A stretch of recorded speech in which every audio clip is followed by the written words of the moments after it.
नमस्कार, आप देख रहे हैं मोबाइल न्यूज 24। मैं दिलीप कुमार। अभी मैं बिहार बांका में हूँ। धोनी बोंदे पंचायत है, रजौन प्रखंड है। यहाँ का मुखिया प्रतिनिधि है टिंकू सिंह। इनसे बात करते हैं 4 साल में इन्होंने अपने पंचायत में क्या क्या किया है। सर, आप तो पहले अपना परिचय बता दीजिए पूरा। मैं मोबाइल न्यूज़ 24 के माध्यम से, मेरा नाम मिथिलेश कुमार सिंह उर्फ टिंकू सिंह हुआ। मैं धोनी बमदेव पंचायत का मुखिया प्रतिनिधि हूँ। मेरी पत्नी अनुपम कुमारी यहाँ की मुखिया है। और मुखिया जी, मैं आपसे ये जानना चाहता हूँ, पहला प्रश्न है जो आप अपने पंचायत में प्रधानमंत्री आवास कितने को दे दिए हैं जनता को? मैं आपके न्यूज़ 24 मोबाइल के माध्यम से ये बताना चाहता हूँ कि प्रधानमंत्री आवास प्लस पहले 75 आया था, जिसका सैंक्शन हो गया है। करीब करीब सभी लाभुक को पैसा मिल गया है। थोड़ा बहुत 2-3 जो बचे हुए थे लास्ट टाइम उनको भी पैसा लास्टली जा रहा है। और उसके बाद ये तो आवास प्लस हुआ। मुख्यमंत्री का भी जो भी जितने भी लाभुक थे हमारे 4 साल के कार्यकाल में जो भी आया, उसको भी मैंने फाइनल कर चुका है। रिपेयरिंग का भी जो वर्क आया था, वो रिपेयरिंग का भी काम मोटा मोटी साहब लाभुक को मिल गया और वो लोग रिपेयर भी कर लिए हैं। मुखिया जी, आप जैसे सुनने में आया 1,60,000 रुपये प्रधानमंत्री, तो 1,50,000 रुपये दिया जाता है, उसमें बिचौलिया जो है 10,000 कमीशन मांगता है। मुखिया जी, इस पे कुछ रोशनी डालेंगे? वायरल भी वीडियो हुआ था। देखिए, ये कहीं और प्रखंड का मामला होगा, कहीं और पंचायत का मामला होगा।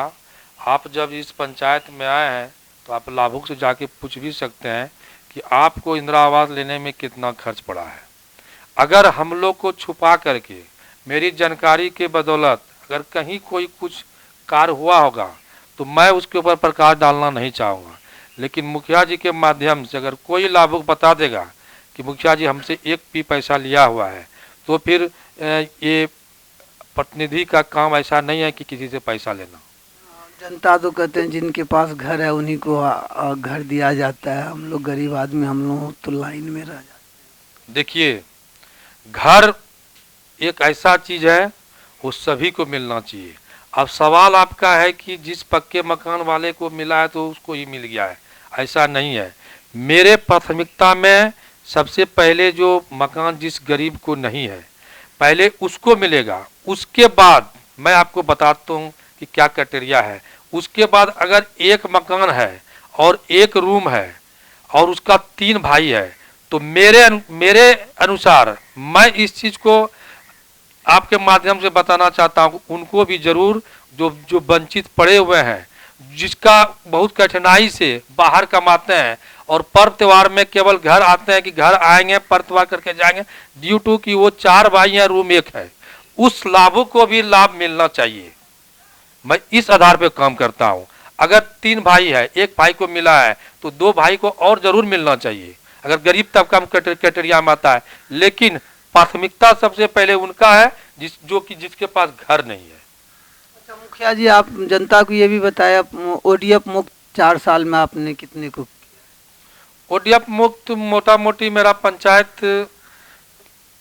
हो चुका है, पूरा मेरा ओडीएफ हो चुका है पंचायत। लेकिन फिर भी देखिए, ये प्रक्रिया है, ओडीएफ हो चुका है, लेकिन फिर भी कुछ ना कुछ कहीं ना कहीं से ऐसा मामला आता है तो हम लोग उसको अपने स्तर पर मीटिंग करके, संपर्क करके उसको बताते हैं, महत्व बताते हैं। इस स्वच्छता ओडीएफ से क्या, ओडीएफ के अंतर्गत जो भी सवाल आता है, जो भी बात आता है, जहाँ से अगर हम लोग को कहीं पे मिला तो उसको हम लोग खत्म करने की कोशिश करते हैं। मुखिया जी, जल नल का स्थिति क्या आपके पंचायत में? जब मैं आप मेन रोड से मैं आपके आवास के लिए आ रहा था, 2-3 जगह पाइप लीक है, वो आप जाने के टाइम में देख लेंगे कभी किसी से, तो इस पे रोशनी डालिए क्या। देखिए, ये आपका जल नल योजना जो है, हमको लगता है कि जिस वार्ड में आप देख करके आए होंगे या जिधर से आप मेन रोड से जो आए होंगे, कहीं कहीं आपको मिला होगा। इसका मुख्य कारण है कि ये नल जल लगाने से तकरीबन 9 साल हो चुका। और ये क्या होता है कि नल जल में रिपेयरिंग का काम अभी सरकार के द्वारा, बिहार सरकार के द्वारा ये 15 दिन हमको लगता है या 17 दिन के बाद रिपेयरिंग का कार्य स्टार्ट होने वाला है। इसका शायद टेंडर वगैरह भी हुआ, जैसा हमको प्रखंड से पता चला है, जिला से पता चला है। तो आपको ऐसा शिकायत हमको लगता है कि 1-2 महीना और मिल सकता है। 3 महीने के बाद तो आचार संहिता के पहले काम, अगर मान लीजिए कोई काम है, अगर उसका सैंक्शन हो जाता है, योजना खुल जाता है, तो आचार संहिता से कोई मतलब उसका रहता नहीं है।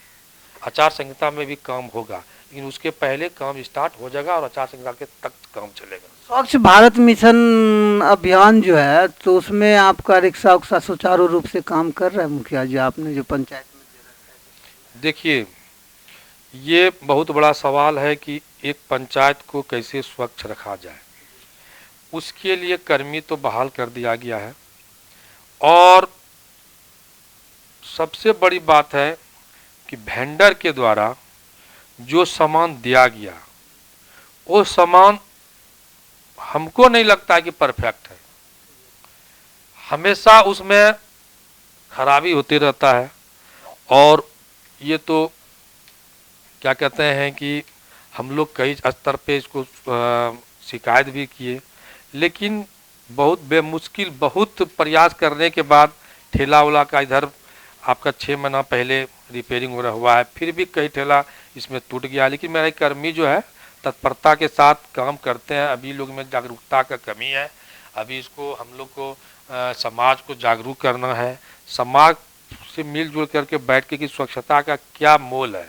अभी काम हो रहा है, लेकिन उस स्तर पे काम नहीं हो रहा है जिस स्तर पे होना चाहिए। इसका मेन कारण है कि आदमी में जागरूकता की कमी है और थोड़ा संसाधन में कमी है। जैसे देखिए, मेरे यहाँ आपका ये ई रिक्शा पड़ा हुआ है, आपको लगा होगा कि ये कैमरा पर्सन ये रिक्शा दिखाइए, स्वच्छ भारत वाला आपके पीछे है, उधर फोकस कीजिए कैमरा, यहीं से कीजिए, यहीं से कीजिए, दिख जाएगा।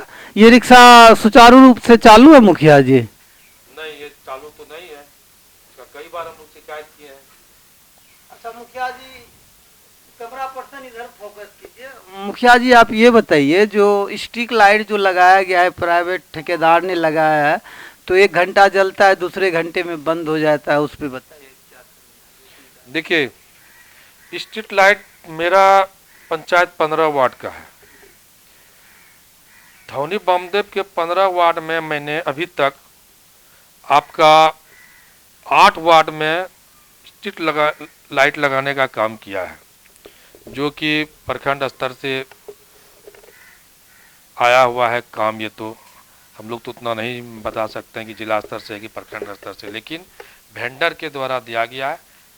और स्ट्रीट लाइट में ऐसा नहीं कहेंगे कि हम कि सब लाइट का ऐसा है प्रॉब्लम, लेकिन कुछ लाइट है जहाँ से शिकायत मिलता है, उसका शिकायत हम लोग किए हैं, लेकिन कमोबेश आपका रिपेयरिंग इसका जो है देख ले सही से नहीं हो पा रहा है।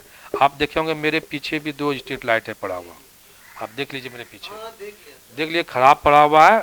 और पब्लिकली बहुत शिकायत था, इसलिए उसको हम खुलवा करके अपने यहाँ रखे हैं कि जब बनेगा तो तुम्हारे यहाँ लगाया जाएगा। नाला खरंजा का क्या? हाँ, बता रहे हैं आपको।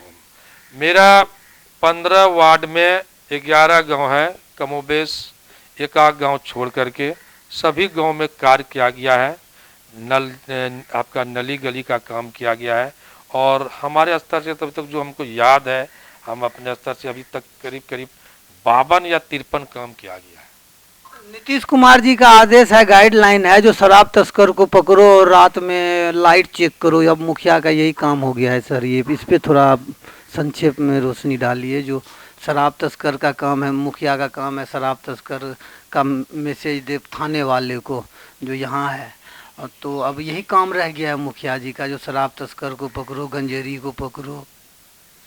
देखिए, शराब तस्कर का जहाँ तक बात है मुखिया जी के द्वारा, हम बता रहे हैं आपको। देखिए, मेरा काम है विकास करना, समाज में समरसता बना के चलना, समाज में भेदभावपूर्ण से ऊपर उठ करके विकास करना और मेरे कार्यशैली से किसी को तकलीफ नहीं हो, वो हम लोग प्रतिनिधि का काम है।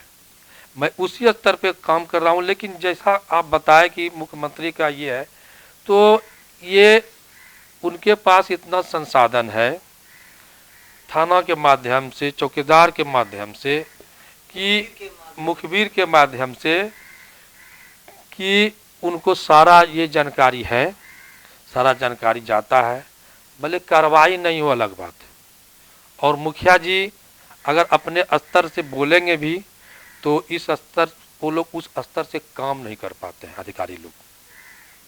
हम लोग चूंकि समाज से जुड़े हुए हैं, कोई अधिकारी अगर बाहर से आएंगे तो कितना दिन आएंगे। तो सरकार तो मुखिया को मोहरा बना रहे हैं ना मुखिया जी। आप सिंगल चलेंगे रोड पे, आपके समाज में ही, आपके पंचायत में कोई तस्कर है, ठीक है जी, आप अकेले जाओगे, उसके पास तस्कर है तो वो गलत है, फ्रॉड है। उसके पास राइफल हो, पिस्टल हो, डंडा से कहीं बजा दे मुखिया को, मुखिया क्या करना है? 4 साल के बाद तो मुखिया रहेंगे वो नहीं। रहना तो समाज में है, तो कितने अपने पंचायत से क्यों दुश्मनी ले? देखिए, ऐसा बात नहीं कि मुख्यमंत्री सीधा आदेश दिए हैं, उनका एक मानना है। कहने का मतलब है परोक्ष प्रत्यक्ष रूप से तो नहीं, परोक्ष रूप से वो बोले हैं कि इस पे ध्यान दिया जाए मुखिया जी का थोड़ा सा इसके चलते। लेकिन मुखिया जी लोग अगर ध्यान अपने स्तर से सामाजिक मतलब क्या होता है, आज आप देखिए कोई क्राइम भी होता है, लेकिन अगर उसको एकाएक सजा नहीं तो मिलता है, वो कोर्ट जाता है, बरी होता है, फिर उसको सुधरने का मौका देता है। तो हम लोग तो अपने स्तर पे अगर कोई भी, अगर यहाँ पे चाहे शराबी हो या तस्कर हो, हम लोग अपने स्तर पे चाहेंगे कि वो काम को छोड़ दे। और प्रशासनिक रूप से क्या करना है नहीं करना वो प्रशासन का काम है। अच्छा, ब्लॉक से सपोर्ट मिल रहा है आप लोगों को मुखिया जी? जैसे फंड उंड में अभी कुछ फंड अटका हुआ है, आपका फंड नहीं आया गवर्नमेंट से, जो आप मुखिया फंड में आता है विकास के लिए? देखिए होता क्या है बताते हैं आपको। सरकार पैसा जो दी है उसमें कटरिया बना दी है, उसमें थोड़ा सा हम लोग को होता है समाज में गए तो अगर पैसा हमको टाइट में अनटाइट में नहीं है, फिर भी हमको टाइट का काम करना, नलिया का काम को करना पड़ता है। चूँकि पब्लिक ग्रामीण का वहाँ पे रोड का जरूरत नहीं है, नाला का जरूरत है, हम लोग तो करेंगे ही। तो इस सब चीज़ में थोड़ा सा प्रक्रिया है, होता है। लेकिन फिर भी मेरे यहाँ का जो पदाधिकारी आपका है, प्रखंड विकास पदाधिकारी मैडम है, अच्छी है। आपका अंचलाधिकारी भी अच्छी हैं और BPRO मैडम भी अच्छी हैं। सारा चीज़ का हम लोग के प्रति उनका अच्छा स्वभाव भी रहता है, बर्ताव भी रहता है, और हम लोग मिलजुल करके प्रखंड को चलाते भी हैं सब मुखिया मिल करके। ऐसा कोई है नहीं, और कोई अगर बात होता है तो बात वहाँ पे रखा जाता है। तो ऐसा नहीं होता है कि हम लोग को नज़रअंदाज कर दिया जाता है। लास्ट सवाल है, आप मुख्यमंत्री और प्रधानमंत्री से को क्या संदेश देना चाहेंगे आप अपनी पंचायत के? देखिए, मैं चाहूँगा प्रधानमंत्री और मुख्यमंत्री का मैं अपने पंचायत के स्तर से जो बताना चाहता हूँ कि प्रतिनिधि को और छूट मिलना चाहिए। मुखिया को और छूट मिलना चाहिए। हम लोग उस दौर का मुखिया नहीं है जो कागज पे काम होता था। हम लोग धरातल पे काम करते हैं और करना पड़ता है, क्योंकि अभी जितना माध्यम हो गया वो माध्यम से आप बच नहीं सकते। और हम लोग का मनोवृत्ति भी यही है, हम लोग का सोच भी यही है कि सरकार के द्वारा जो गाइडलाइन हो, प्लस जो हमको पब्लिक के बीच में, ग्रामीण के बीच में उनका क्या जरूरत है, काम हो, काम मजबूती के साथ हो। काम ऐसा नहीं हो कि आप काम किए और काम खत्म हो जाए। हम लोग उस मुखिया में से नहीं आते हैं। अब आप लोग को बता रहे हैं बात, हम लोग का पहले मिट्टी का मकान था, हम लोग के दादाजी का मिट्टी का मकान था, वो 60 साल चला, 70 साल चला। और आज क्या दोष है कि आप कीजिए कोई बिल्डिंग बनता है 10 साल में, 5 साल में। तो जनप्रतिनिधि में और ग्रामीण में जागरूकता होना चाहिए, और इसके अंदर एक आत्मविश्वास होना चाहिए। हम लोग जो काम किए हैं अभी के दौर में, इस समय में, आप मेरा काम देख लीजिए जा करके, चाहे आंगनबाड़ी बनाया है, WPU बनाया है, चाहे आपका क्या कहते हैं पंचायत में आपका कोई ये अम्बेडकर चौपाल में जो है, या आपका वो क्या कहते हैं आंगनबाड़ी बना है, आप जा करके देखिए और फोकस कीजिए। अगर आपको कहीं से गलत लगेगा तो आप जरूर हम ये नहीं कहते हैं कि मेरा पक्ष आपको लेना है, उस चीज को उजागर करना है कि गलत हमने कहाँ किया है। तो हम लोग क्या कहते हैं कि सरकार का गाइडलाइन है, सरकार नीतीश सरकार को देखते हुए, मोदी सरकार को देखते हुए, क्योंकि केंद्र में भी वो अपना काम अच्छा कर रहे हैं, बिहार सरकार अपने जगह काम अच्छी कर रही है, और मेरा जनप्रतिनिधि का काम है सहयोग करना उनको। और मैं आपको तमाम ग्रामीण के माध्यम से बोलना चाहता हूं कि आप मेरा काम देखिए और उस पर फोकस कीजिए। चलिए, धन्यवाद मुखिया जी।